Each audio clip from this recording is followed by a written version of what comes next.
if you report on illegalities, your career's over. There's a good chance you're going to go to prison. You have to seriously weigh the consequences here. If there were people over there that were witnessing atrocities, do you open up your door to allow people to come and reveal that to you first and get help with breaking it out into the public? Literally, How would that work if you were special forces right now? Right. So literally every single day, I get emails from people, potential whistleblowers who want to know where to go, who they should talk to. And the answer should be easy, and it's not. You should be able to go through your chain of command and be protected by the National Whistleblower Act, or the Federal Whistleblower Act. But whistleblowers in national security are exempt from its protections. And so if you report on illegalities, your career's over. There's a good chance you're going to go to prison. You have to seriously weigh the consequences here. But what you should do, if you could, in a perfect world, is go to your supervisor, then the inspector general, then the congressional oversight committees. And most of the time, I'll give you an example. Tom Drake, heroic whistleblower from NSA, great friend of mine. Tom reported illegality first to his boss. His boss told him, "You're new here. You need to mind your own business." Then he went to the inspector general. The inspector general wasn't read into the compartment.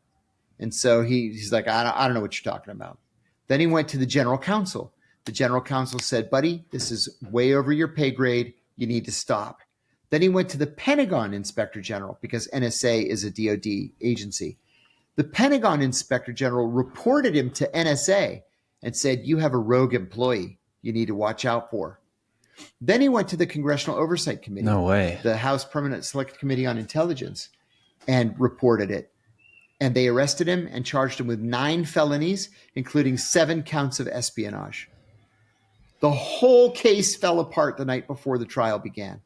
But he lost his job, he lost his pension, he lost his clearance, he lost his wife.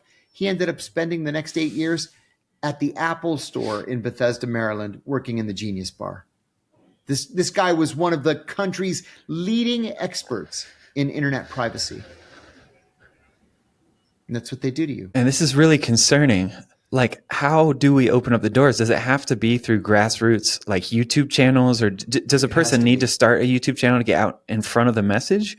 I think it has to be that way. Yes. I think yes. And another thing that has to be done, like right away, is that Congress needs to rewrite the Espionage Act. The Espionage Act was written in 1917 to combat German saboteurs during the First World War. It has never been meaningfully updated. Never. It doesn't even mention classified information because the classification system wasn't created until the 1950s. It just talks about national defense information without actually explaining what that means, national defense information. And so we need a new Espionage Act that allows for what's called an affirmative defense. That would allow a whistleblower to say, yes, I released the information, but here's why I did it. I did it in the public interest. And now you can't do that. Straight to prison.